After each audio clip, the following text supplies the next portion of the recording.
যে স্মোক করছে তার চেয়ে বেশি এফেক্টেড হচ্ছে তার পাশের মানুষটা। রং খাবারগুলো এসে আমাদের ডাইজেশন সমস্যা হচ্ছে। অনেকে বলে যে বুকে জ্বালা পোড়া করে। যে গরুটা খাই, এই গরু তো আসলে গরু না, এটা তো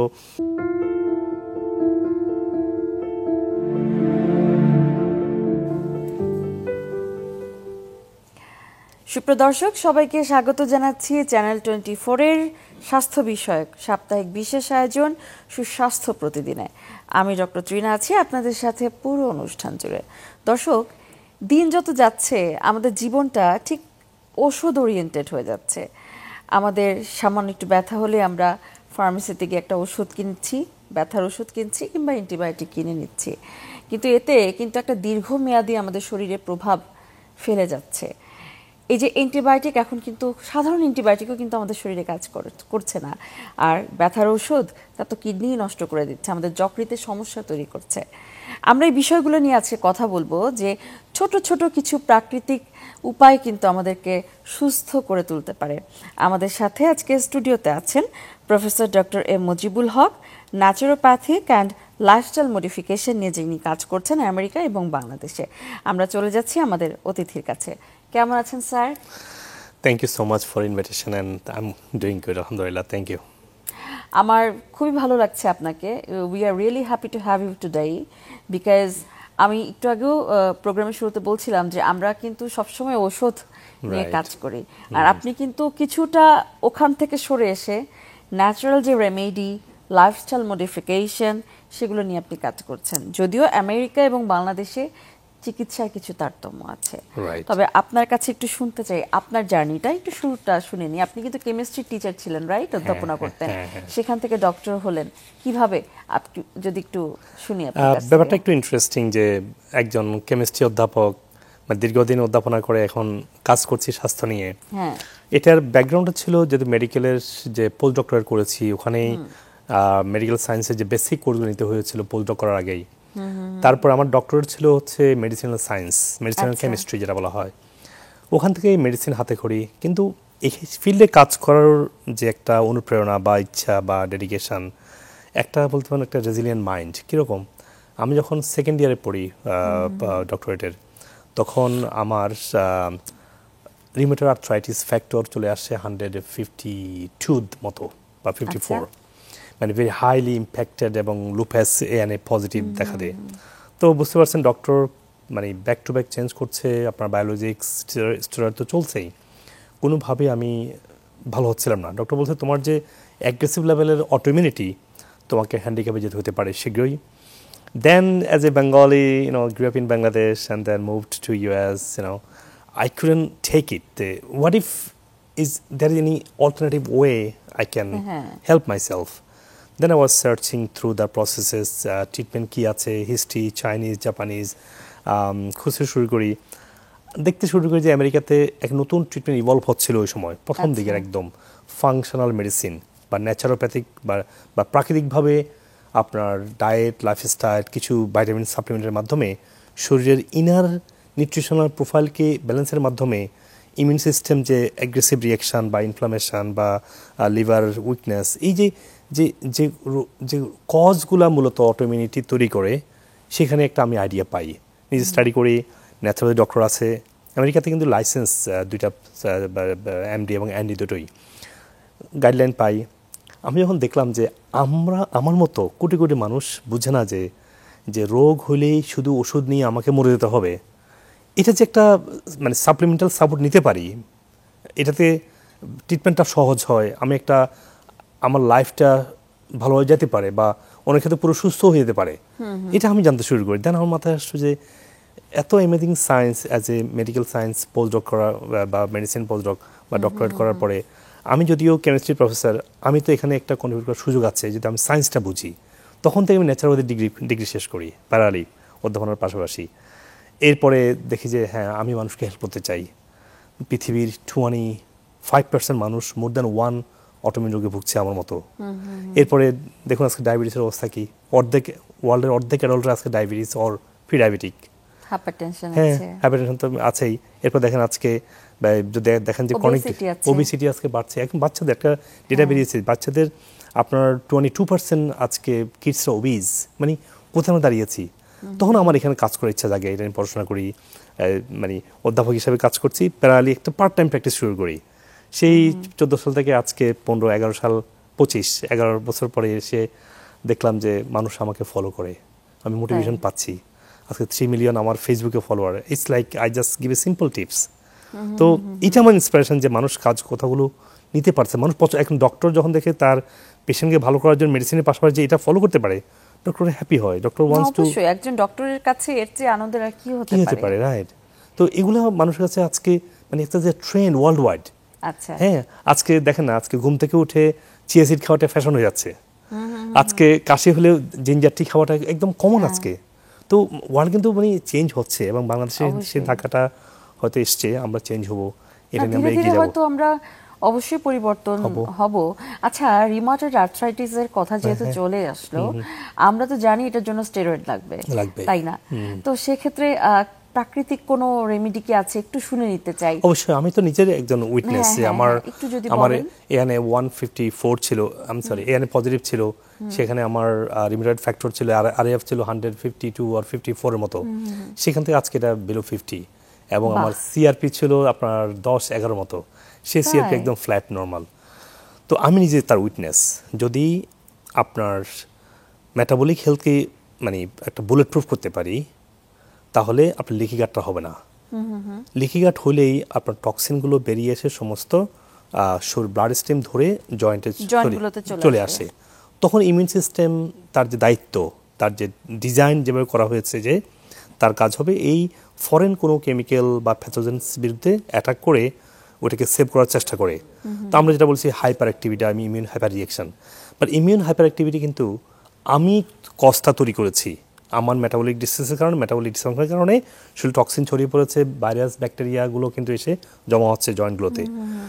তাহলে আমাদের সমাধানের জন্য যেতে হবে সেই মূল গোড়াতে, যেখানে আমার মেটাবলিক ডিসফাংশন হয়েছে। আজকে বেশিরভাগ ক্ষেত্রে যেটা হয়, একটু দেখেন সিম্পল একটা কারণ, আজকে মানুষকে অটোমিউন তৈরি করছে, সেটা যে কোনো অটোমিউন হোক না, সেটা লুপাস বা ফাইব্রোমাইলজিয়া বলুন, আপনার এমএস, এএলএস, যাই বলুন না কেন, রুট কিন্তু এক জায়গাতেই। যেটা ফাদার অফ মডার্ন মেডিসিন বলেছিল, food should be the medicine, medicine should be the food. এটা কিন্তু ফাদার অফ মডার্ন মেডিসিনের কথা, হিপোক্রেটস বলেছিলেন এটা। তো এখানে সেখান থেকে শুরু করতে হবে। যখন আমরা এমন খাবার খাই যে খাবারটা ভালো মতো হজম হবে না, হজম না হলেই আনডাইজেস্টেড ফুডটা আপনার গ্যাস হয়ে বেরিয়ে আসতে যায়। এখন আমরা এখানে ধরে নিয়েছি আমার পেটে অ্যাসিড বেড়ে গেছে, ইনডাইজেশন কারণে আমাদের কার্ডিয়াক স্প্রিন্টারটা লুজ হয়, কারণ এখানে লট অফ ইনফ্লামেশন তৈরি হয়, আনডাইজেস্টিভ প্রোটিন, আনডাইজেস্টিভ খাবার, স্প্রিন্টার যখন লুজ হয় তখন গ্যাসটা বেরিয়ে আসে। তার মানে কিন্তু এখানে গ্যাসটা আসলে বেড়ে যায়নি, বেরিয়ে এসছে। যখনই আমরা এই বেরিয়ে আসাটাকে সাপোর্ট দিতে পারি, যে অ্যাপল সাইডার ভিনেগার অথবা যে জিঞ্জারল আছে, অ্যাপল সাইডার ভিনেগার আছে, অ্যাসিটিক অ্যাসিড, এই সিম্পল অ্যাসিডের মাধ্যমে যখন পিএইচটাকে ব্যালেন্স করি, আবার ডায়েটটাকে ঠিক করি আমরা, তখন কি ডাইজেশনটা ইম্প্রুভ হবে। ডাইজেশন ইম্প্রুভ হলে আস্তে আস্তে বডি যে ইনার যে নিজস্ব হিলিং সিস্টেমটা অ্যাক্টিভেট হয়। আমাদের প্রত্যেকটা অর্গানিক কনস্ট্যান্টলি চেঞ্জ হয়, কনস্ট্যান্টলি অ্যাক্টিভেট হচ্ছে। ধরুন আমরা আসছি, এর মধ্যে অত কয়েক লাখ সেল মরে গেছে, কয়েক লাখ সেল তৈরি হয়েছে, ডিপেন্ডিং আমরা ব্রেকফাস্ট কী খেয়েছি বা কালকে আমার ঘুম বা ডিনার কেমন ছিল তার উপর ডিপেন্ড করছে আমার হেলথ রেজাল্ট কেমন তৈরি হয়েছে। ঠিক একইভাবে আমাদের গাট লেয়ার বা গাট লাইনিংগুলো যদি আমরা প্রপার ডায়েট করি, আমরা যদি ডাইজেশনকে ভালো রাখি, তখন আমরা এই হিলিং হতে শুরু করে, আর লিকি গাট থাকবে না, অটোমেটিক আস্তে আস্তে কন্ট্রোল হবে। এটা হচ্ছে একদম রুট থেকে। তারও আগে সমস্যা হচ্ছে আমরা তো খাবারই চিনি না, আমরা ভুলে গেছি আমাদের খাবার কথা। দেখুন আজ থেকে 30 ইয়ার্স আগে, 40 ইয়ার্স আগে অটোমেটিক ছিল না অতটা। কেন আমরা কেন আজকে এই পোলট্রির মাংস, বাজারের তেল, এর তেল না কিন্তু এটা, যেটা আমরা তেল মনে করছি, এটা কিন্তু যদি এক বোতল তেলের দাম যদি 200 টাকা হয়, হওয়া দরকার 2 লাখ টাকা যদি তেল হতো এটা। অফকোর্স আপনি যদি এতগুলো সোয়াবিন তেল বানান, তাহলে কতগুলো সোয়াবিন লাগবে, তাহলে সেই সোয়াবিন দাম কত হবে, সেটা 200 টাকা কীভাবে হয়, কীভাবে একটা ভেজিটেবল অয়েল আমি $5 পাচ্ছি, এটা ভেজিটেবল অয়েল না, তাহলে তো আপনার কয়েক ট্রাক ভেজিটেবল লাগবে। এই যে ভেজিটেবল অয়েল, ভেজিটেবল অয়েল না, এটা কেমিক্যাল, এটা প্রসেস কেমিক্যাল। আপনি যদি দেখেন যে পোলট্রির মাংস, সেই চিকেন, সেই বিফ কিন্তু আজকে আর নাই, পোলট্রির মাংস এসছে। তারপরে ভাজা পোড়া, তো আজকে বাইরে গেলেই ভাজা পোড়া খাওয়াটার জন্য আমাদের কমন একটা খাবারই হচ্ছে একটা সিঙ্গারা, চমচা, পিৎজা, বার্গার, এটা খেতেই হবে। এই যে রং খাবারগুলো এসে আমাদের ডাইজেশন সমস্যা হচ্ছে। কেন আমাদের ডাইজেস্টিভ সিস্টেমের যে সিস্টেম যেটা ডেভেলপ করা আছে এটা কি, এটা হচ্ছে এনজাইম বা গুড পিএইচটা কমিয়ে রাখা। লো পিএইচ এবং এনজাইমগুলো তো ন্যাচারাল খাবারের জন্য ডিজাইন করা আছে। এই খাবার আমরা হজম হয়, খাবারের সাথে তো আমরা পরিচিত না, পরিচিত না, শরীর পরিচিত না, বডি নিতে পারে না, বডি ইনফ্লামেশন তৈরি করবে, ইনডাইজেশন তৈরি করবেই। দেখেন আপনার মানে পৃথিবীতে আজকে সবচেয়ে বেশি সেলিং ড্রাগ হচ্ছে গ্যাস্ট্রিকের মেডিসিন। এটা কেন হচ্ছে? প্রত্যেকটা মানুষই গ্যাসের সমস্যা ভুগছে, সবাই কিনে খেয়ে ফেলছে। হ্যাঁ, গ্যাসের সমস্যা খাচ্ছে, আর খাবে না কেন? সবাই তো গ্যাসের সমস্যা সবারই আছে, আর সবাই খাচ্ছেটা কি দেখেন না, খাচ্ছেটা কি? খাচ্ছে তো আছে পোলট্রি চিকেন, সে বাজারের তেল, সে সিঙ্গারা চমচা।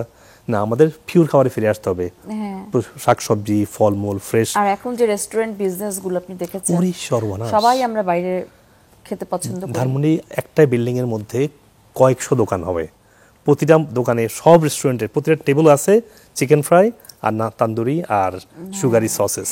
যেটা ধরে নিলেন ওয়েস্টার্ন ওয়ার্ল্ডে ওরা ঘরে রান্না করে কম, আগে যেটা ওয়েস্টার্ন ওয়ার্ল্ডের একটা কালচার ছিল, সত্য কথা বলতে গেলে আমাদের এখন জায়গায় জায়গায় একটা রেস্টুরেন্ট বিজনেস। আমরা মানে উইকেন্ড মানেই হচ্ছে আমরা বাইরে চলে যাব, বাইরের খাবার খাবো, বাট সেটার যে একটা ইম্প্যাক্ট, এই যে ওবেসিটিটা আমাদের ছোট বাচ্চাদের, তারপর ধরে নিলেন এখন টাইপ 2 ডায়াবেটিস কিন্তু এখন আর্লিও ধরা পড়ছে, যেটা সাধারণত বলা হয়ে থাকে যে একটু 30-এর পরে গিয়ে হয়তো ধরা পড়বে, তাই না? আজকে ছোট 5-7 ইয়ার্সের বাচ্চা আমি পেয়েছি টাইপ 2 ডায়াবেটিস, আর টাইপ 1 তো আজকে ইয়াংদের হচ্ছে। এটা যদি এবং এই যে নন কমিউনিকেবল ডিজিজ গুলো, ওবেসিটি, তারপর ধরে নিলেন ডায়াবেটিস, হাইপারটেনশন, স্ট্রোক, এখন বর্তমানে এক মহামারী আকার ধারণ করেছে। পৃথিবীতে, আমাদের আমেরিকাতেও, শুধু বাংলাদেশ বা ওয়ার্ল্ড না, আমেরিকার অর্ধেক আমেরিকান মারা যাচ্ছে হার্ট অ্যাটাক আর স্ট্রোকে। কি ভয়াবহতা না? জি, অবশ্যই। তো আমরা এখান থেকে বেরিয়ে আসতে পারি শুধুমাত্র লাইফস্টাইল চেঞ্জের মাধ্যমে। এবং শুধু আমেরিকা না, আপনি বাংলাদেশের দিকে যদি তাকান, ঘরে ঘরে ক্যান্সার, আজকে ঘরে ঘরে ক্যান্সার হচ্ছে, ঘরে ঘরে স্ট্রোক হচ্ছে, ঘরে ঘরে ডায়াবেটিসের patient, but we are not taking any proper steps. আমরা মনে করছি ইনসুলিন নিয়ে হয়তো নিয়ে থাকবো, এটাই সমাধান না।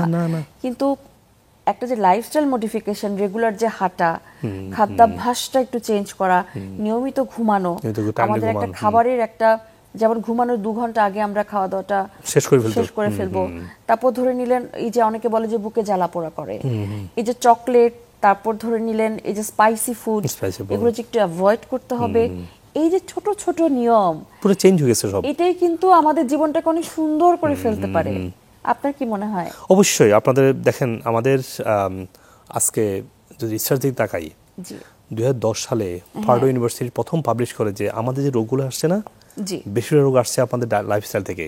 সেখান থেকে ইনফ্লামেশন, সেখান থেকে আমাদের ইনডাইজেশন, সেখান থেকে আমাদের স্ট্রেসফুল সিচুয়েশন, সেখান থেকে হরমোন ইমব্যালেন্স। আমরা যদি সেই লাইফস্টাইল থেকে, যেটা আপনি বলছি, আবার আমরা আগে জায়গায় ফিরে যাই, সে পিওর খাবার দাবার, মাছ, মাংস, দুধ, ন্যাচারালটা খাই, শাকসবজি যদি আমরা এই যে মানে ভাজা পোড়া না করে খাই, আর প্রসেস করলে আমরা অ্যাভয়েড করি, খুব কঠিন কিছু না এটা, কিন্তু জাস্ট এটা প্ল্যান করলে বুঝলে হয়। আমেরিকাতে কিন্তু রেস্টুরেন্ট আছে না, সিঙ্গারা, চমচা, বার্গার, স্যান্ডউইচ, পেস্ট্রি, কিন্তু আমেরিকা থেকে এসছে, আমরা ছিল না। তো ওরা কিন্তু এগুলো আছে, বাট হেলদি ফুডও কিন্তু আছে, আর আমরা ওদেরটা নিতে গিয়ে আমাদের খাবারটা একদম প্রপারলি ওমিট করে দিয়েছি। That is the problem. এবং আমরা যদি এটা, আমরা আবার আগে জায়গায় ফিরে যাই, যে রিসার্চ যেটা বলছে, আমরা আস্তে আস্তে আবার ওগুলোকে আবার কাট ডাউন করতে পারি। আদারওয়াইজ এখন যে যেটা দেখা যাচ্ছে, ক্যান্সার যেটা বলছিলেন, ক্যান্সার 20 ইয়ার্সে ক্যান্সার নাকি 50% উপরে গিয়ে পৌঁছাবে। এখন তো 25% মতো আছে, সেটা 50% চলে যাবে 20 ইয়ার্সের মধ্যে, যেটা কাট ডাউন না করি। স্যাডলি এত ফান্ড রেজ, এত অর্গানাইজেশন, এত ইনস্টিটিউট করছে, কিন্তু ক্যান্সার কিন্তু বাড়ছে আর বাড়ছে। যেমন আপনি as you are working with lifestyle modification, সেজন্য আমি বারবার এই জিনিসটা তুলছি। গতকালকে যেমন মারা গিয়েছেন ডেঙ্গুতে 5 জন, হ্যাঁ, যদিও এটা একটা ফিভার, তারপরও আপনি দেখেন আমরা যদি একটু মশারিটা ইউজ করি, মসকিটো রিপেলেন্ট যদি ইউজ করি, ওই যে আমাদের আশেপাশের পরিবেশটা যদি একটু পরিষ্কার রাখি, এখানেও কিন্তু একটা লাইফস্টাইলের বিষয়, কিন্তু প্রতিটা ডিজিজের সাথে লাইফস্টাইল কিন্তু ওতপ্রোতভাবে জড়িত। আপনি ক্যান্সারের কথা বলেন, সার্ভাইকাল ক্যান্সারের কথা বলেন, সেখানে ধরে নিলেন এখানে হিউম্যান প্যাপিলোমা ভাইরাস যদিও এখানে ইনক্লুডেড, মানে এটাই হচ্ছে মেইন কারণ, তারপরেও কিন্তু এখানে লাইফস্টাইলটা দেখেন, আর্লি ম্যারেজ, আর্লি প্রেগন্যান্সি, তারপর ব্রেস্ট ক্যান্সারের কথা যদি ধরি, সেখানেও কিন্তু obesity is a factor, big factor. হ্যাঁ, সেখানেও কিন্তু, তারপর ওসিপি, এটাও কিন্তু যে ওরাল কন্ট্রাসেপটিভ পিল যেটা, সেটাও কিন্তু আমাদের একটা লাইফস্টাইলের একটা বিষয়। তো আমরা অনেক কিছু চাইলে কিন্তু কনভার্ট করে ফেলতে পারি অন্য একটা বিষয়ে, তাই না? যেমন lung cancer, smoking, passive smoking এ মানুষ বেশি মারা যাচ্ছে, যে স্মোক করছে তার চেয়ে বেশি এফেক্টেড হচ্ছে তার পাশের মানুষটাকে। এভাবে কিন্তু আমরা পরিবারের মানুষগুলোকে মেরে ফেলছি, তাই না? কিন্তু আমরা যদি একটু সচেতন হই, এই সামান্য সচেতনতাই কিন্তু বাঁচিয়ে দিতে পারে আমাদেরকে, আমাদের পরিবারকে, আমাদের সমাজকে। আমি একটু আপনার কাছ থেকে জানতে চাই, প্রচলিত চিকিৎসার মধ্যে আর এই যে আপনি যে ন্যাচারোপ্যাথিক যে ট্রিটমেন্টটা করেন, তারপর এই যে ইন্টিগ্রেটেড মেডিসিন, হলিস্টিক যে অ্যাপ্রোচটা, কোনো পার্থক্য আছে কি, নাকি সবকিছুর একটা কম্বাইন এটা? পার্থক্য নাই, পার্থক্য হচ্ছে যে it's more about something additional approach we follow. যেমন আমরা আজকে অফ ক্যামেরা বলছিলাম যে একটা মানুষ মেডিসিন নিচ্ছে, এটা আমরা যেটা জেনে আসছি এটাই স্বাভাবিক, নিতে হবে। কিন্তু আমরা আজকে আমাদেরকে সায়েন্স শিখিয়েছে যে যদি আমরা দেখি যে রুটটা কোথায়, যেটা বলছিলাম ফাংশনাল মেডিসিন, যে একটা মানুষের ডায়াবেটিস হয়েছে, লিভার এখানে ফ্যাটি লিভার হয়েছে, সুগার মেটাবলিজমটা উইক হয়েছে, প্যানক্রিয়াস এক্সস্টেড হচ্ছে, আমরা যদি এই তিনটা অ্যাভিনিউকে ইমপ্রুভ করতে পারি, সে যখন ইনসুলিন নিচ্ছে, তার মেটফর্মিন নিচ্ছে, পাশাপাশি তিনটা অ্যাভিনিউটি ইমপ্রুভ করার মাধ্যমে সে কিন্তু সুগার থেকে পুরোপুরি বেরিয়ে আসতে পারতেছে। এটা আজকে আমাদের সায়েন্স শিখাচ্ছে। তো যেটা বলছিলাম যে যেমন আজকে ডিফারেন্সটা এখানেই, যে আমরা সঠিক খাবারটা যদি চেঞ্জ করি, কিছু যেমন সুগারের মেটাবলিজমটা উইক হওয়ার ফলে আপনার দেখা যাচ্ছে কি দীর্ঘদিন থেকে সে ডায়েট করার পরে কিন্তু ভালো হতে পারে না। যে ন্যাচারাল সাপ্লিমেন্ট যেগুলো সুগার মেটাবলিজমটাকে এনহ্যান্স করে, তাহলে সে একসময় গিয়ে তার মেটফর্মিন লাগছে না। তাহলে ডিফারেন্সটা এই জায়গাতে যে কিছু লাইফস্টাইল যেটা বলছিলেন, কিছু ডায়েটারি রোগভিত্তিক আজকে কিন্তু অনেক গবেষণা হচ্ছে যে কোন রোগটা কী কারণে হচ্ছে, কোন ধরনের খাবার কোন রোগকে বেশি ইম্প্যাক্ট করছে। যেমন প্রসেস খাবার হার্টকে বেশি ইম্প্যাক্ট করছে, যেমন টু মাচ সুগার টিজি বাড়াচ্ছে, পিসিওএস হচ্ছে, লিভার ফ্যাটি লিভার হচ্ছে, আপনার আবার ডায়াবেটিস হচ্ছে। ইসি এক এক খাবার হচ্ছে এক এক সম্পর্ক আছে। যদি আমরা ওইভাবে চিন্তা করি, যেমন ক্যান্সারের সাথে জিএমও খাবারের ক্যান্সারের সম্পর্ক আছে, আমরা যদি ওই অ্যাভিনিউতে চিন্তা করি, তাহলে একসময় এসে আমরা চিকিৎসাটা আপনার কমপ্লিট, এখন ডক্টর চায় কি রোগ ভালো হোক। যখন আমরা এই ডায়েটারি মোটিভেশনটা অ্যাড করছি রোগভিত্তিক, কিছু যদি সাপ্লিমেন্ট প্রয়োজন অ্যাড করছি, আর মডার্ন ওয়ার্ল্ডে চলে আসছে রিজেনারেটিভ থেরাপি, যেটা কনভেনশনাল মেডিসিন ছিল না। এটা রিজেনারেটিভ থেরাপির মাধ্যমে, যেমন পিআরপি, যেমন স্টেম সেলের মাধ্যমে আপনার একটা রুট থেকে নতুন কোষ গজিয়ে অর্গানকে রিজেনারেট করার মাধ্যমে তার রোগভিত্তিক বা অর্গানভিত্তিক যে ডিসফাংশনটা ইমপ্রুভ করা সম্ভব। সেই ডিফারেন্সটা এখানে যে it's a like something additional modalities we follow than conventional medicine. Otherwise, it's like a complementary, আপনি বলতে পারেন। Complementary, of course. Like physiotherapy কি এটার সাথে? ফিজিওথেরাপি আসলে আমেরিকাতে ফিজিওথেরাপিটাকে বলা হচ্ছে মোর অ্যাবাউট কারোপ্র্যাকটিকটা মোর বেশি অ্যাকসেপ্টেবল। তো কারোপ্র্যাকটিকের সুবিধা হচ্ছে কারোপ্র্যাকটিকে কিনেসিওলজি অ্যাপ্লাই করে, এর মাধ্যমে অনেকগুলো রোগের পয়েন্ট বের করা সহজ হয়। ওই পয়েন্টে অ্যাক্টিভেট করার মাধ্যমে ওই রোগটাকে হিলিংয়ের জন্য সহজ হয়। হ্যাঁ, কাইন্ড অফ কারোপ্র্যাকটিক বেশিটা এস্টাবলিশ দেন ফিজিওথেরাপি। আর ইন্টিগ্রেটেড অ্যান্ড ফাংশনাল মেডিসিনটা কোন কোন রোগের ক্ষেত্রে বেশি কাজ করে? অবশ্যই আপনার ইটস নট অ্যাবাউট দ্য রোগ, আসলে it's about the body. It's like a human body is like ecosystem. আমার যদি মাথা ব্যথা হয়, বুঝতে হবে আমার এখানে মেটাবলিক ইস্যু আছে। আমাদের ব্রেন উইক হয়, বুঝতে হবে আমার কোথাও স্ট্রেসফুল বা আমার কোথাও ইমোশনাল ইমব্যালেন্স আছে। আমার যদি ডায়াবেটিস হয়, বুঝতে হবে আসলে আমার অনেকগুলো সিস্টেমেটিক সাপোর্ট লাগবে। তো রোগকে ফোকাস না করে যদি আমরা হোল বডি একটা হোল বডি হিলিং চিন্তা করি, তখন আপনার হিলিংটা সহজ হয়। তো এখানে আমরা কাজটা করি যে হোল বডি হিলিং। ধরেন একটা মানুষ অ্যাজমা নিয়ে আসলো, আমি তো সহজ, আপনি একটু আগে লাংয়ের কথা বলছিলেন, যেমন অ্যাজমা নিয়ে আসলো। তো অ্যাজমা তার যে দীর্ঘদিন ফুড অ্যালার্জি, আমরা সেখানে ফোকাস করছি। ধরেন একটা মানুষ তার ডায়াবেটিস নিয়ে আসলো, তার লিভার প্যানক্রিয়াসকে ফোকাস করছি। একটা মানুষ তার পিসিওএস নিয়ে আসলো, তার সুগার ইনটেক, তার সে অ্যাস্ট্রোজেন ডমিনেন্ট কিনা, হরমোন ব্যালেন্স আমরা চেক করছি। তো আমরা মূলত প্রত্যেকটা রোগেরই ন্যাচারাল অ্যাপ্রোচ চিন্তা করি, not about like only for এই রোগের জন্য ফাংশনাল মেডিসিন কাজ করে, এরকম না। কারণ রোগের বডি ফাংশনটাকে ইমপ্রুভ করার মাধ্যমে রোগের লক্ষণটাকে ইমপ্রুভ করা, এটা হচ্ছে ফাংশনাল মেডিসিন। তো এই জন্য বলতে পারেন সব রোগের জন্য কাজ করে, সে ডায়াবেটিস হোক আর পিসিওএস হোক। আর একটা মানুষ যদি দীর্ঘদিন থেকে ফ্যাটি লিভার বা কোনো অর্গান ফেলিউর হোক, যেমন একটা মানুষ স্ট্রোক করেছে, আপনি একটা স্ট্রোক পেশেন্টকেও তার নার্ভ ইমপ্রুভ করার মাধ্যমে, তার ভাস্কুলার হেলথ ইমপ্রুভ করার মাধ্যমে, তার ইনফ্লামেটরি যে অ্যাভিনিউগুলো ক্লোজ করার মাধ্যমে একটা স্ট্রোক পেশেন্টকে কিন্তু আপনি অনেকটা স্লোলি ইমপ্রুভ করাতে পারেন। ধরে নিলেন স্ট্রোক কিংবা ডায়াবেটিস আগে মনে করা হতো উচ্চ মধ্যবিত্ত তাদের রোগ কিংবা রাইট উচ্চবিত্ত তাদের, কিন্তু আপনি কি এটা কখনো দেখেছেন বাংলাদেশে যে গ্রামের মানুষ তারা হয়তো ঘুম থেকে উঠেছে, কৃষক কাজ করছে, হঠাৎ করে মারা গেল, হ্যাঁ হসপিটালে নিয়ে আসলো, বলছে স্ট্রোকে মারা গিয়েছে। তাদের কিন্তু একটা খাদ্যাভ্যাস আছে, সেটা হচ্ছে ডেফিনেটলি আপনি জানেন, সেটা হচ্ছে পান্তা ভাত খাওয়া। সে পান্তা ভাতের মধ্যে যে লবণটা দিয়ে খায় সেটা কিন্তু হঠাৎ করে প্রেশারটা বাড়িয়ে দেয়। হ্যাঁ, তো এই যে মানুষের মধ্যে একটা অ্যাওয়ারনেস তৈরি করা যে আমাদের ফুড, আমরা মর্নিংয়ে কি খাবো, আমরা দুপুরে কি খাবো, আমরা রাতে কি খাবো, কি পরিমাণে খাবো, মানে সবকিছুই কিন্তু একটা পরিমিত হওয়া উচিত। হ্যাঁ। যেমন আমরা কি চাই যে আমরা অনেক খেয়েও স্লিম থাকবো, কিন্তু সেটা কি আদৌ সম্ভব? রাইট, কি মনে হয়?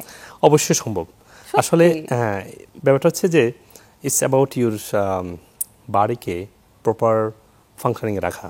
আচ্ছা, যেমন আমি গত 3 দিন আগে খেতে বসছি, আমার বাসায় গেস্ট আসছে, 3 জন যা খেয়েছে আমি তা খেয়েছি, এবং আমার কোনো ডিজিজ নাই, এবং বাকি 3 জন, একজন স্ট্রোক পেশেন্ট, আরেকজন হচ্ছে হেভি অবিস, আরেকজন হচ্ছে চুল সব পড়ে গেছে। আচ্ছা, তো আমি অবাক হচ্ছি যে 3 জনই অসুস্থ আর আমি সুস্থ, এবং আমি তাদের 3 জনের সমান খাবার খেয়েছি। তো এখানে সায়েন্সটা কি? সায়েন্সটা হচ্ছে আমাদের শরীর এমন স্মার্ট ওয়েতে তৈরি করা যে মানে আননেসেসারি যে কোনো খাবো কিছু ধরে রাখবে, কিছু ছেড়ে দিবে।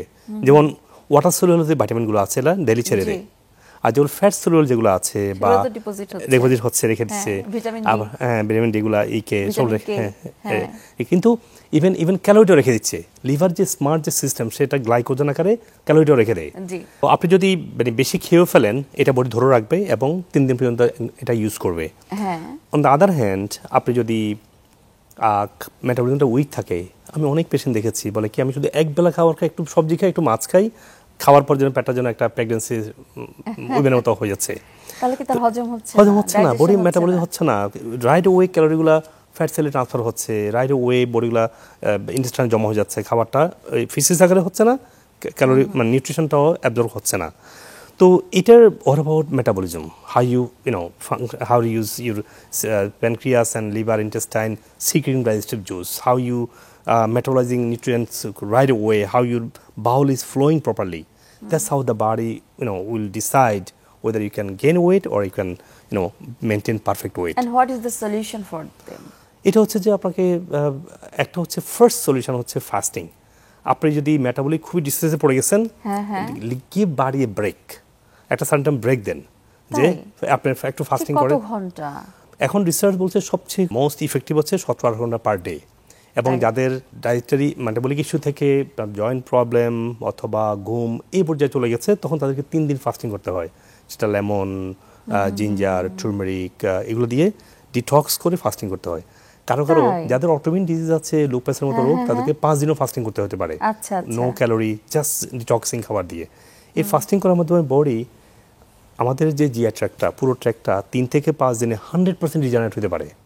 তাহলে আপনি যদি সে সাপোর্ট দেন, কোন ধরনের মেটাবলিক কাজ থেকে দূরে রাখতে পারেন বা ডাইজেশন সিস্টেমকে একটু পজ দেন, এটা তার রিজেনারেট করার মাধ্যমে আবার ডাইজেস্টিভ ফাংশনটা আবার ফাংশনিং আসবে। এটা হচ্ছে প্রথম কথা। দ্বিতীয় কথা হচ্ছে আমরা তো খাওয়াটা রং চুজ করি। আমাদের খাবারের মধ্যে দরকার হচ্ছে এনজাইম, গুড অ্যাসিড। একটু যদি অ্যাপল সাইডার ভিনেগার দিয়ে খাই, অ্যাসিড লেভেলটা ভালো থাকলো, এনজাইমগুলো এসে খাবারটা হজম করবে। এনজাইম বেশিরভাগ পাওয়া যায় শাকসবজির মধ্যে, এটা আমরা আগে খাবো। এখন এনজাইম ফিল আকারে পাওয়া যায়, তাহলে এনজাইম সাপোর্ট, অ্যাসিড সাপোর্ট দিলে হজমটা ভালো হবে। আর একটা বড় কথা, ভাতটা চিবিয়ে খাই না, যত ভালো চিবাবো তত ভালো এটা পুষ্টি সহজ ডাইজেশন হবে। রাইট। এরপরে ভালো ঘুম, very important to calm down nervous system. কত ঘন্টা ঘুমাতে হবে?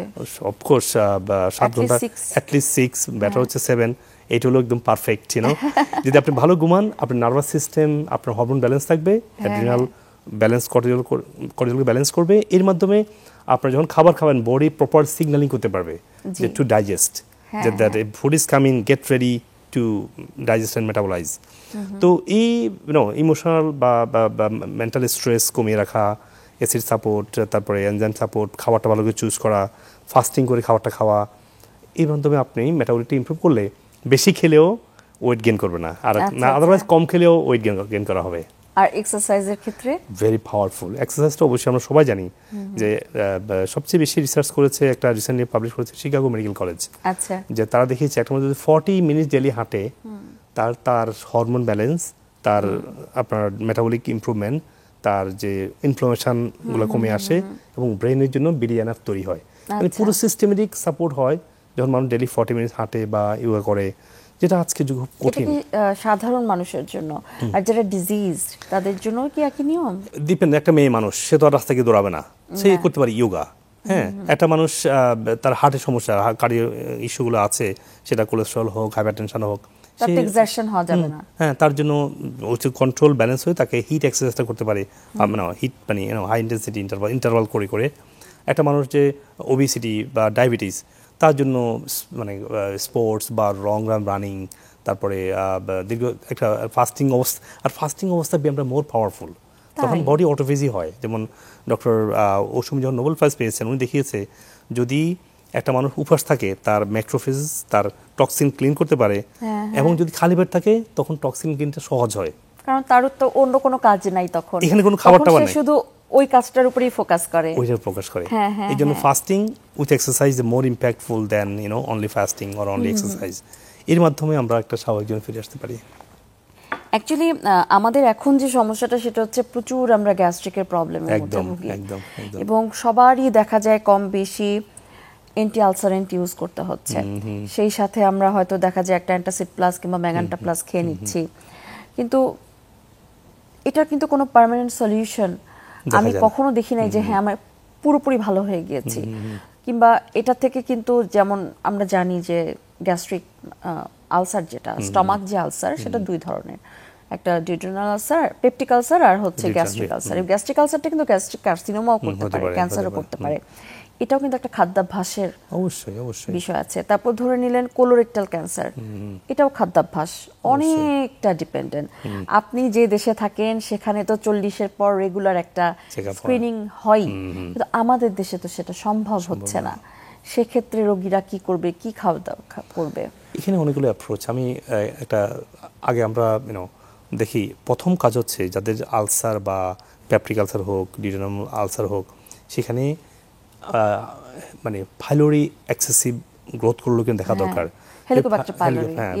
যদি ফাইলোরি যদি কন্ট্রোলে থাকে তাহলে দেখতে হবে তার সহজে ভালো হওয়া সম্ভব। পাইলোরি যদি বারবার ওভারগ্রোথ হয়, এখানে অ্যান্টিবায়োটিক রেজিস্ট্যান্স হয়ে যায়, তো মানুষ বারবার অ্যান্টিবায়োটিক নিচ্ছে, প্রতি 2 মাস পর পর একসময় গিয়ে আর কাজ করে না, মানুষের অস্থির জীবনের মধ্যে পড়ে যায়, এরপরে গিয়ে ক্যান্সারটা গ্রো করবে। এটা একটা বড় দিক খেয়াল করা উচিত ডক্টরদেরকে সবার আগে। এরপরে এসে দেখা দরকার যে কেন কোলোরেক্টাল ক্যান্সার। কোলোরেক্টাল ক্যান্সারে আক্রান্ত হওয়ার একটা বড় কারণ হচ্ছে রেড মিট, কারণ রেড মিটটা ওয়ান্স ইন এ উইক খাওয়া, এর বেশি খাওয়া ঠিক না মানুষের। এবং রেড মিটটা আমরা যে রেড মিটটা খাই, যে গরুটা খাই, এই গরুটা আসলে গরু না, এটা তো মানে টু মাচ স্টেরয়েড, অ্যান্টিবায়োটিক দিয়ে, ওষুধ দিয়ে খাওয়াই বড় করা হচ্ছে। সেই অ্যান্টিবায়োটিক থেকে যায় রান্না করার পর, হ্যাঁ থেকে যায়, নষ্ট হয় না, এগুলো very strong, very stable chemical. এই স্টেরয়েড বা অ্যান্টিবায়োটিকগুলো আপনার শরীরে কিন্তু এই যে মানুষ খায় না, মোটা হয়ে যাচ্ছে, কারণ স্টেরয়েড আসছে। এরপর অ্যান্টিবায়োটিক রেজিস্ট্যান্স কেন হচ্ছে? কারণ অ্যান্টিবায়োটিক তো ওই খাবার গরু থেকে আসছে, সেই তখন অ্যান্টিবায়োটিক রেজিস্ট্যান্স আরও ইম্প্যাক্ট হচ্ছে এখানে। তো অ্যান্টিবায়োটিক রেজিস্ট্যান্স হয়ে যাওয়ার কারণে অ্যান্টিবায়োটিক কাজ করছে না। তো এই জন্য বলছি যে আমাদের কোলোরেক্টাল ক্যান্সারের একটা বড় সমস্যা হচ্ছে যখন আমরা এই অ্যান্টিবায়োটিক এসে পেটের গুড ব্যাকটেরিয়া, আমাদের পেটে কিন্তু আপনার 90% শরীরের 90% ব্যাকটেরিয়া বাস করে পেটের মধ্যে, গুড ব্যাকটেরিয়া, ইন্টেস্টাইনাল ফ্লোরাগুলো। হ্যাঁ, এই যে সিবো কেন হচ্ছে, সেটার কারণে তো আপনার এই গাট ফ্লোরাগুলো নষ্ট হচ্ছে from the antibiotic coming from the meat. এবং চিকেনে অ্যান্টিবায়োটিক অত বেশি থাকে না, কিন্তু গরুতে, একটা এত বড় গরুকে এতগুলো স্টেরয়েড খাওয়ানোর পরে যে তার ইমিউন ডিসফাংশন হবে, এটাকে সার্ভাইভ করার মানে প্রচুর অ্যান্টিবায়োটিক লাগবে। সেই অ্যান্টিবায়োটিকটা গরু থেকে আসছে। আসলে গরু কিন্তু ভালো ছিল, যে আমরা পিওর গ্রাম্য গরুগুলো, এখন তো ওগুলো আর নাই। এই ওষুধ খাওয়া গরুগুলোকে আমাদের এই কোলোরেক্টাল ক্যান্সারের কারণ। এরপরে ল্যাম্ব গোট তো আছেই।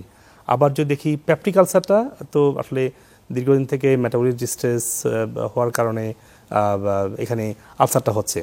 এখন এই আলসারের জন্য একটা ফাস্টিং, অনেক সময় ফাস্টিং হলে ব্যথা করে, আবার এখানে কিছু ন্যাচারাল জিনিস আছে, যেমন অ্যালোভেরা, পুদিনা, হ্যাঁ, এগুলা কিন্তু রিসার্চ প্রুভেন যে এগুলা হিলিং করে। তো এগুলা দিয়ে যদি ফাস্টিং করে তাহলে আলসারটা আস্তে আস্তে বডি তো নিজে হিলিং করতে চায়। আমরা তো আমরা তো ছবেলা খাই, বডির তো নিজেরই একটা হিলিং সিস্টেম আছে, ওইটাকে ইমিউনিটি সিস্টেম আছে, ওইটাকে হিলিং, ওইটাকে সাপোর্ট দেওয়া আমাদের মেইন গোল। যদি একটু ফাস্টিং করে ওগুলো দিয়ে তার মানে আলসারটা আস্তে আস্তে ইমপ্রুভ হয়। এবং টপ অফ এভরিথিং আমাদের খাওয়ার মেনুটা চুজ করতে হবে রাইটলি। আমরা আজকে যে খাবারগুলো এসছে যেগুলো আমার দাদিরা দেখে নাই বা চিনে না, সেই খাবারগুলো আমাদের আগে জায়গায় ফেলে দিতে হবে। শাক সবজি, ফলমূল, ভাত, তারপর হচ্ছে আমরা রুটিটা কিন্তু আজকে জিএমও, আমরা কিন্তু জানি না যে রুটিটা এত ভয়ঙ্কর। আপনি দেখেন, আপনি রুটি নিয়ে একটু দেখেন, রুটি নিয়ে কয়েকশো বই লেখা হয়েছে যে হুইট বেলি, হুইট কার্সিনোমা বা হুইট ডায়াবেটিস। কারণ রুটিটা জিএমও করার কারণে ডক্টর নরম্যান বলে প্রথম নোবেল প্রাইজ পায় এই হারভেস্টিং এর এই কাজ করার মাধ্যমে রুটিকে মডিফাই করেছে। আর আমরা লাল রুটি, লাল চাল খেতে চাই না, টেস্টি না বলে। হ্যাঁ, এটা লাল চাল তো আমরা বলি কি এটা কেমনে খাবে এটা, কিন্তু এটা খেয়ে দেখেন না, আপনার ডায়াবেটিস পেশেন্ট যদি একটু লাল চাল খায় সমস্যা হয় না কিন্তু। হ্যাঁ, সুস্থ হতে পারে। আমি রিসেন্টলি আমার আত্মীয় খেলাম যে লাল চাল খান, সে 3 দিন পর দেখা করতে আসছে, একেবারে ডিফারেন্ট, বলে আমার সুগার কন্ট্রোল। হ্যাঁ, এটা এতটুকু ইম্প্যাক্ট পড়ে, কারণ খেতে হবে, কারণ এর মধ্যে ফাইবার আছে, এনজাইম আছে, এটার মধ্যে কিছু গুড প্রোটিনও আছে, কিছু অ্যান্টিঅক্সিডেন্ট আছে, ভিটামিন বি, কিছু ভিটামিন বিও আছে। এই এতগুলো নিউট্রিয়েন্ট যখন খাবার সাথে আসে তখন কিন্তু হজমটা ভালো হয়। আর সাদা ভাত তো আসলে একদম মানে হাইলি সুগারকে স্পাইক করে।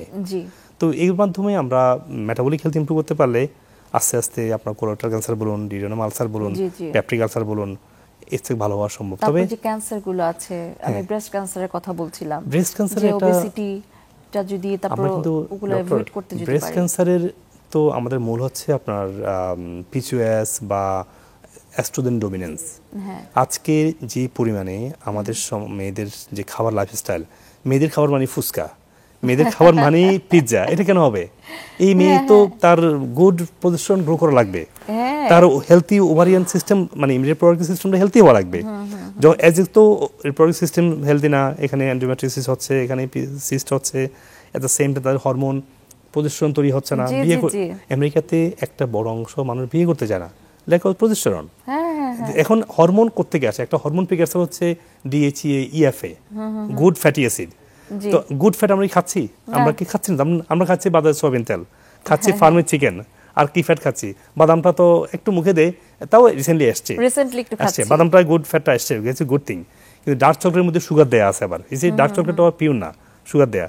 তো এই যে মেটাবলিক ডিসিজের কারণে সিস্ট হচ্ছে মেয়েদের ইনফার্টিলিটি, ওই যে এস্ট্রোজেন বেড়ে যাচ্ছে, এস্ট্রোজেন বেড়ে যাওয়া মানে এখানে সিস্ট হবে, এস্ট্রোজেন বেড়ে যাওয়া মানে এখানে একটা রিসার্চ দেখা গেছে যদি একটা মানুষ সিস্ট হয় 6 থেকে 8 বছর মধ্যে তার ব্রেস্টে লাম্পস এন্ড বাম্পস আসবে। এই যে এরপরে এন্ডোমেট্রিওসিস দিকে যাবে, মানে ইমিউন সিস্টেম ডিস্ট্রেস হতে শুরু করছে, ইমিউন সিস্টেমে এই অবস্থা যায়, লাম্পস তৈরি হয়, আপনার সিস হয়, এন্ডোমেট্রিয়াস লেয়ার তৈরি হয়। যারা বুঝছেন ইমিউন সিস্টেম উইক হয়েছে, একসময় গিয়ে ক্যান্সার ধরা পড়ছে, অথবা ওভারিতে, টিউবে, অথবা ব্রেস্টে।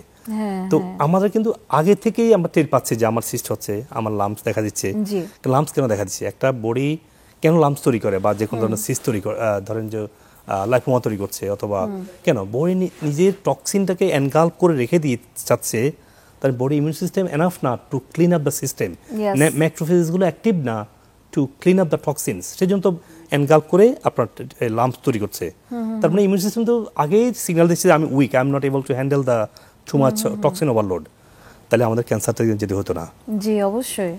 আপনারা কি প্রিভেনশন নিয়েও কাজ করেন? অবশ্যই, কিন্তু ক্যান্সার হয়ে গেলে তো এখানে আপনাকে সব কাজই করতে হবে। কিন্তু আমি একটা জিনিস বলি, ক্যান্সার যদি হয়ে যাওয়ার পর আমার দেখবেন আমার বেশ কিছু স্টেজ ফর ক্যান্সার, এই যে ব্রেস্ট ক্যান্সার দেখবেন, আমার প্রথম রোজি ইসরায়েল, একটা হোয়াইট মহিলা, প্রথম ভালো হয় 2015 সালে, তখন বেশি আমাকে চিনতে শুরু করে মানুষ যে স্টেজ ফোর কীভাবে ভালো হয়।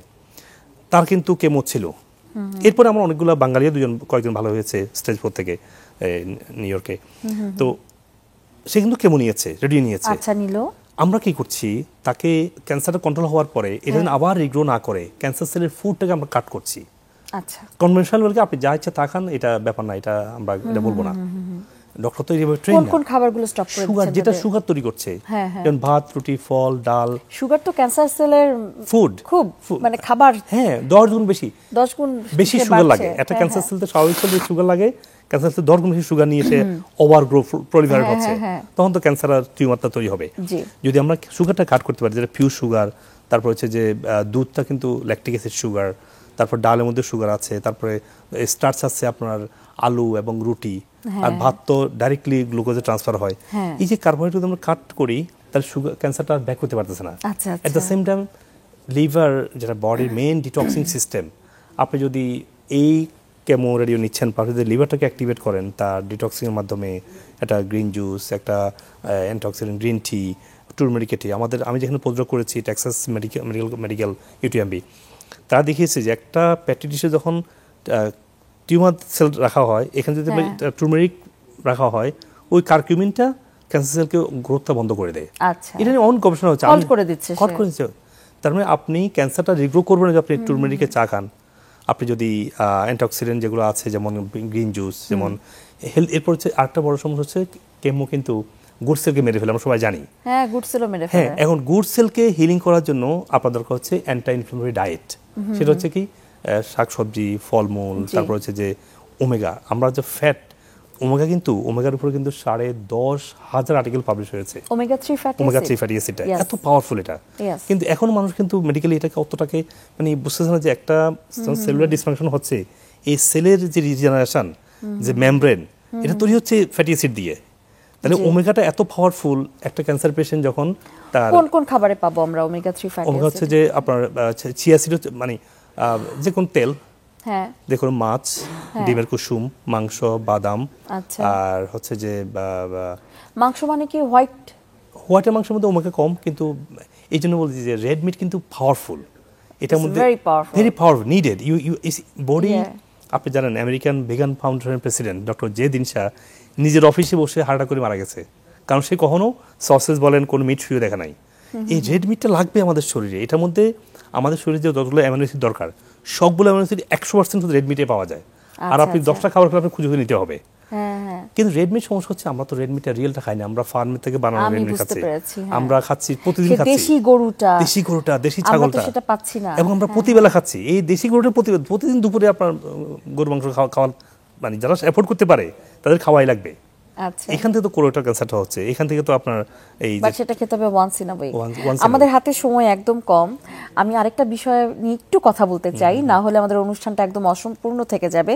সেটা হচ্ছে, আপনি কি ইদানিং দেখেছেন যে অ্যাস্থেটিক যে ট্রিটমেন্টগুলো হচ্ছে, আমরা অনেক বেশি ঝুঁকে পড়ছি সেই কৃত্রিম সৌন্দর্যের প্রতি, বিভিন্ন না জেনে না শুনে বিভিন্ন রকমের প্রোডাক্ট এগুলো আমরা ইউজ করছি, বিভিন্ন প্রসিডিউরে আমরা চলে যাচ্ছি।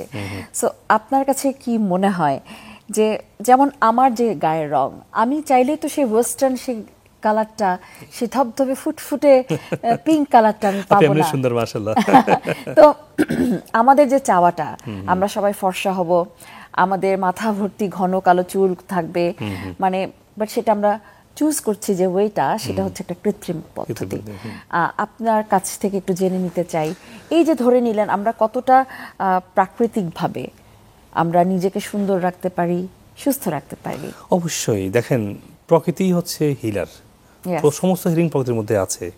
একটা সমস্যার পৃথিবীতে ডাক্তার কাছে আপনি যাবেন, ওষুধ দেবে, কিছু ওষুধ দেবে, আপনি ভালো গেছেন। এখন যদি একবার আপনি ওষুধ শুরু করেন, এই সারছে ওষুধ বাড়বে, সাইকেলে পড়ে গেছেন, এরপরে সার্জারি লাগবে কোনো অর্গানে, এরপর আবার সার্জারি, এরপর ইমার্জেন্সি, এরপরে ইউ আর নো মোর। এই সাইকেলটির মধ্যে বেরিয়ে আসতে হবে।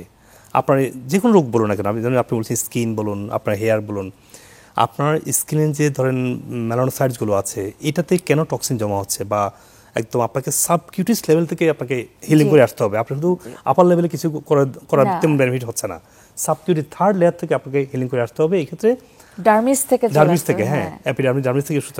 আপনার সেই জন্য আপনাকে গোল হচ্ছে আপনার যেই পুষ্টি, আপনাকে এপিডার্মিস, ডার্মিস প্রত্যেকটা লেয়ারকে হেলথে রাখবে। আপনি যদি প্রপার ডাইজেস্ট করতে না পারেন বা প্রপার খাবার না খান, ডাইজেস্ট করতে না পারেন, তাহলে শরীরে পুষ্টির অভাব হবে। এক্ষেত্রেও কিন্তু খাবার, তাই না, খাবার এবং প্রপার লাইফস্টাইল, মানে আমি যত ভালো একটা খাবার খাবো, আমাদের পেটে যত পুষ্টিকর খাবার দিব এবং সেই সাথে আমি বলবো আমাদের সোলেরও একটা খাবার দরকার আছে, সেটা হচ্ছে স্লিপ, একটা মানে সুন্দর চিন্তা ভাবনা। আমরা যত বেশি গ্রিন দেখব, এটা কিন্তু বলা হয় যে সবুজ কিন্তু আমাদের মনকে অনেক শান্ত করে।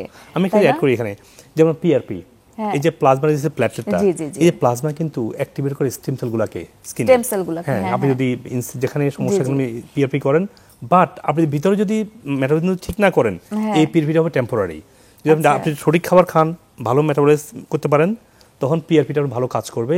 হেয়ার ক্ষেত্রেও আপনার নিউ ইয়র্ক মেডিকেল স্কুল, গ্রসনে মেডিকেল স্কুল প্রমাণ করেছে, যদি একটা মধ্যে 3 বার পিআরপি করে হেয়ার মধ্যে 17টা চুল পার সেন্টিমিটার স্কয়ার ফিট গ্রো করতে পারে। যদি সে 6টা পিআরপি করে 6 মাসে, তার 27টা চুল গ্রো করতে পারে। এতই পাওয়ারফুল পিআরপি। কিন্তু আমি পিআরপির পক্ষে, স্কিনে বলুন, হেয়ারে বলুন, এর দেশে প্রচুর হচ্ছে। কিন্তু আপনাকে যেটা বলছিলেন যে লাইফস্টাইল ডায়েট ঠিক না করলে এটা হবে টেম্পোরারি চেঞ্জ। কিন্তু এটা যদি আমরা না বুঝি, বিকল্পটা হচ্ছে খুব ডেঞ্জারাস। আজকে পথে ঘাটে স্কিনের, পথে ঘাটে ওজন কমানোর, আমার নামে প্রায় 70টা পেজ, আমার নাম ডিজাইন দেশে থাকি না, আমার নামে বিক্রি করে আমাকে গত সপ্তাহে ডিজি হেলথ থেকে আমি কল দিছে যে আপনার নামে এতগুলো, আপনার কি বিক্রি করেন, এগুলো পাউডার বিক্রি করেন, এগুলো আমি বিক্রি করি না।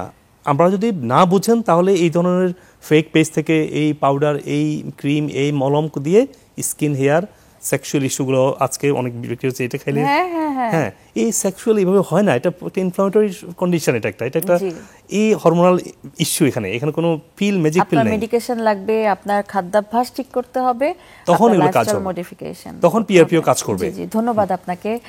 উই আর ভেরি লাকি যে আপনি মনে হয় কালকে চলেও যাচ্ছেন। Thank you so much, thanks for your valuable time. আর আপনার কাছ থেকে অনেক অনেক তথ্য জানলাম, সত্যি খুব ভালো লাগছে। আপনি তো আমেরিকাতে প্র্যাকটিস করেন বেশি, আশা করব আমাদের দেশেও আপনি সার্ভ করবেন। আপনি তো আমাদের দেশেরই ছেলে। আমি করছি ইনশাআল্লাহ, একটা ছোট একটা উইন্ডো করেছি, মানুষের সেবা পাচ্ছে এখন। And thank you for having me. And দর্শকদের সবাইকে ধন্যবাদ, এবং অথরিটি আমাকে ইনভাইট করেছেন, সবাইকে অনেক ধন্যবাদ। Thank you. সুপ্রিয় দর্শক, আমাদের জীবনের খুঁটিনাটি অনেক বিষয় আছে যা শুধু ঔষধ দিয়েই কিন্তু ঠিক করতে হবে তা নয়। আমরা যদি একটু সচেতন হই, এই ঠিক পাশের মানুষটার একটু খোঁজ রাখি, আমাদের পাশের মানুষটা ভালো আছে কিনা, তাহলেই কিন্তু আমরা সবাই মিলেই ভালো থাকতে পারবো।